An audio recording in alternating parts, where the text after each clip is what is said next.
the snake to gulp it. It's better to keep quiet, if we don't know what is the real solution or what is the position of ours, and just instead of that, gossiping and telling people to indulge in some things which are, which can give them some higher sense gratification, are all nothing but attracting, this serpent-like death. So that being said, let's move on and see what else Prabhupada is saying.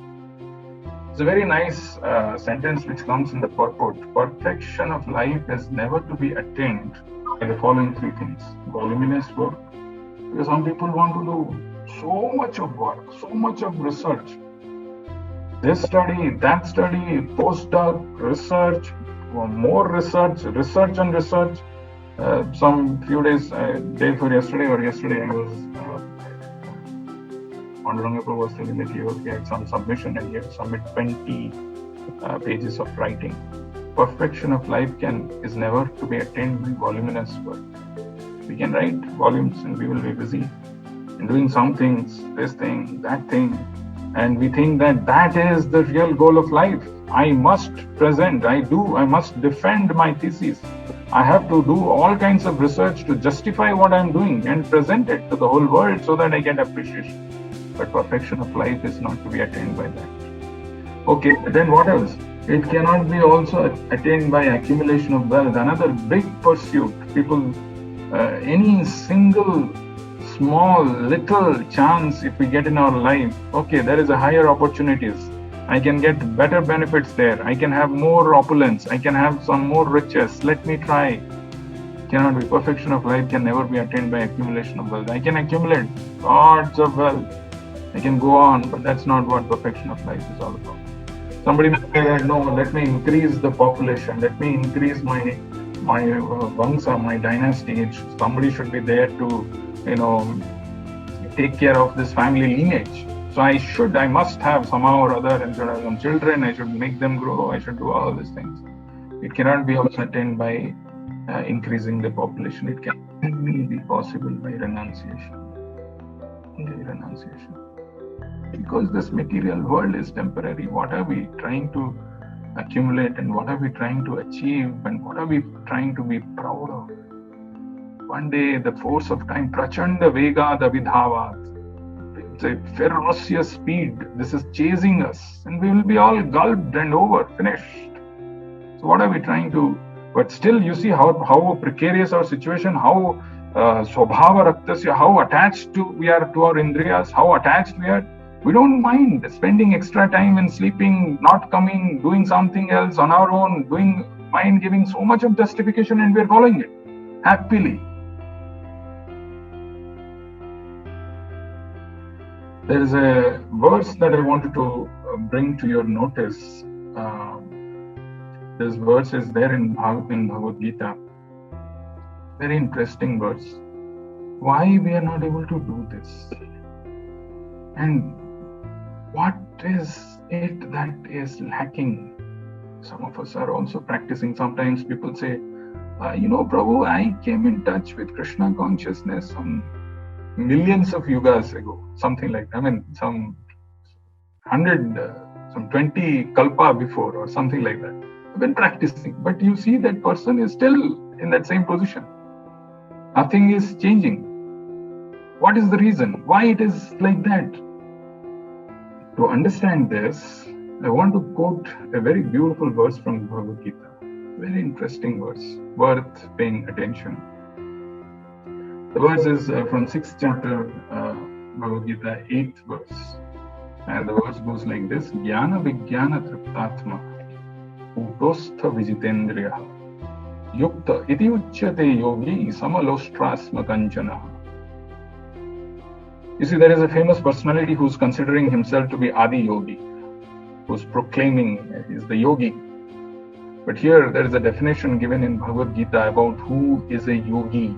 Yukta iti uchyate yogi. He is considered to be a yogi. He is called a yogi. Who is he?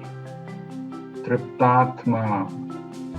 First symptom of a person who is considered to be is a yogi is Triptatma.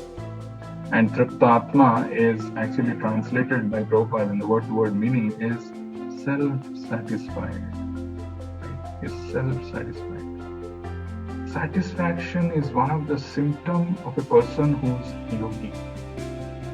Mind you, sometimes we misunderstand this word satisfaction. We get some nice prasadam, we get something nice, pleasant, which we were thinking, hankering, and we get that, we feel satisfied. But here the word used is self-satisfied, triptatma. You don't need external things to be satisfied. He is satisfied within his self. How does he become satisfied within the self?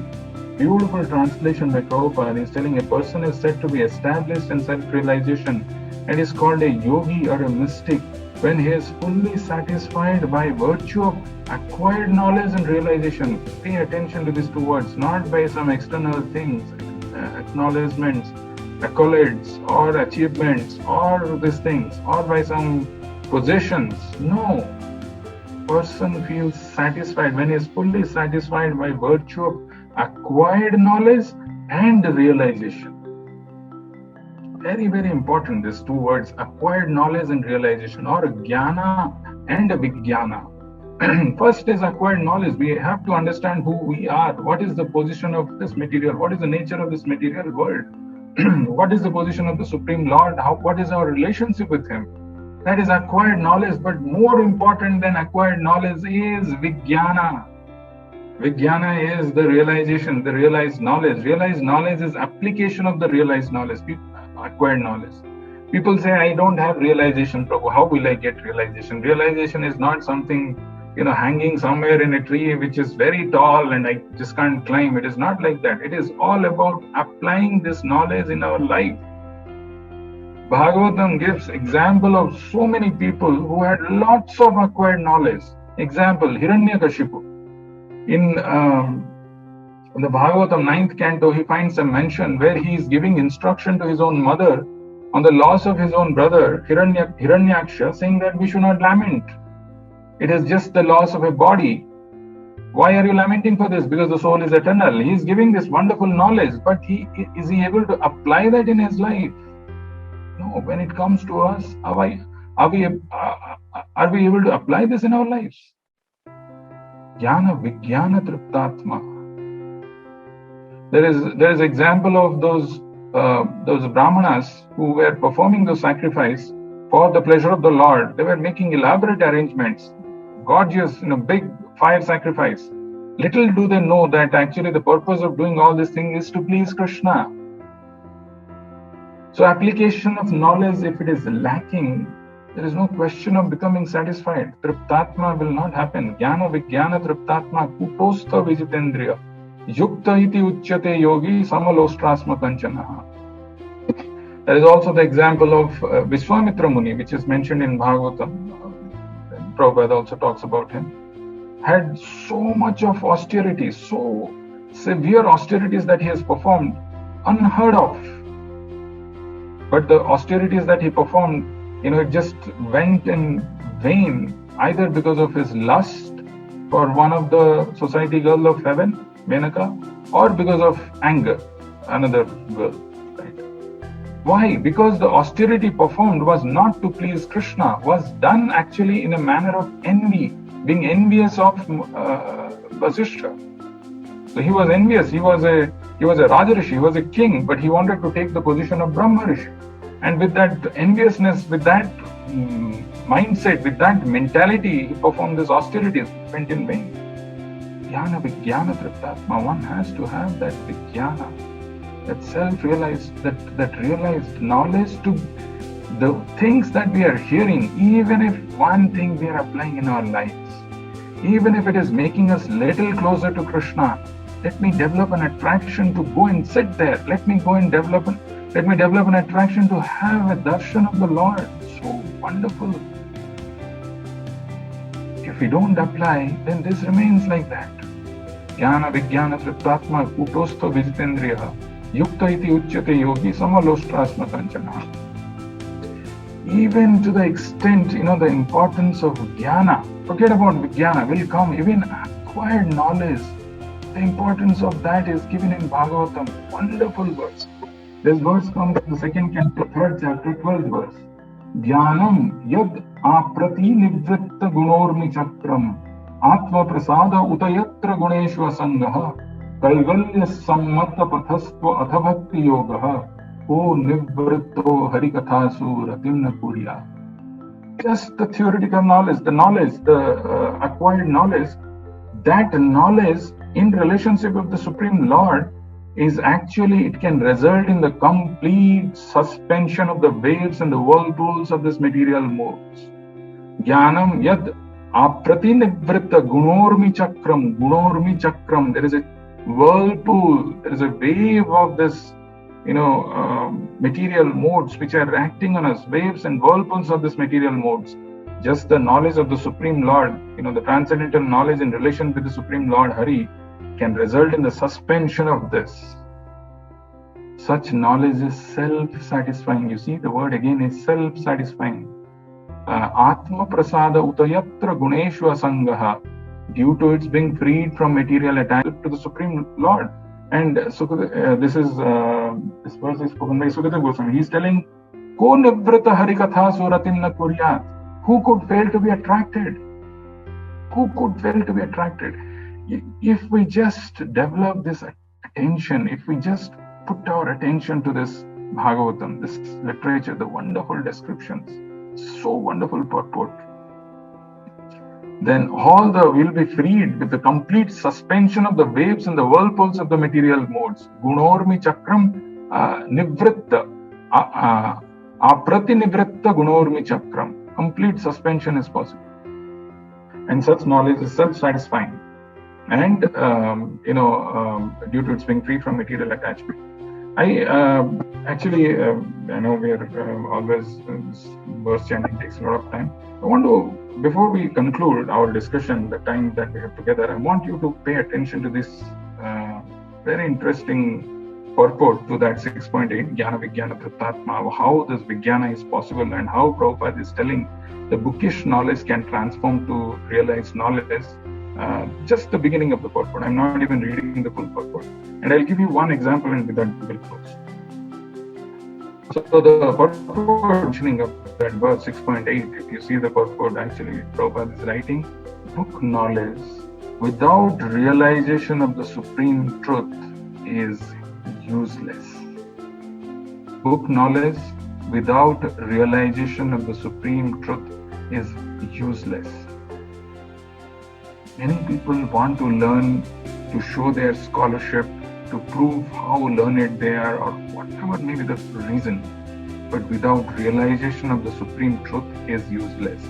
And Prabhupada is saying this is stated as follows. He is quoting this verse.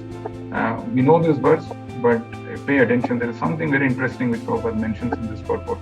Atah Shri Krishna namadi na bhavet grahyam indriyehi sevan mukhehi jivvadau swayameva sprahati yadaha.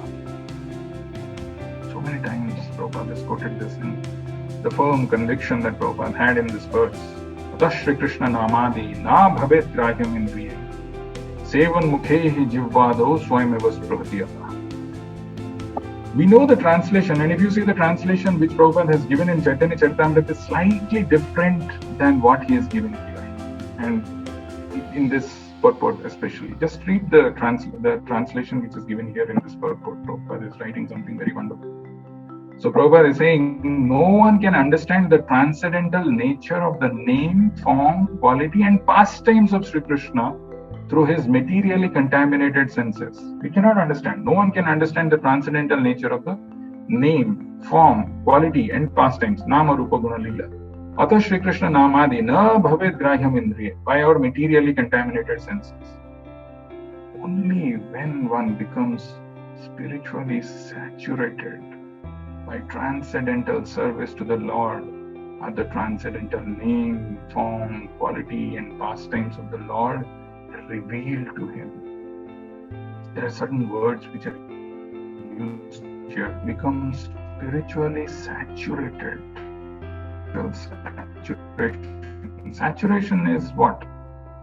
To give some example, some mundane example, you can just try to get the sense. Let's say there is a gulab jamun which is made, and gulab jamun, if it is soaked in that sugar syrup, sometimes people say only when it is that sugar syrup has gone deep into that gulab jamun and you put it in your mouth, actually that sugar syrup only adds to the taste.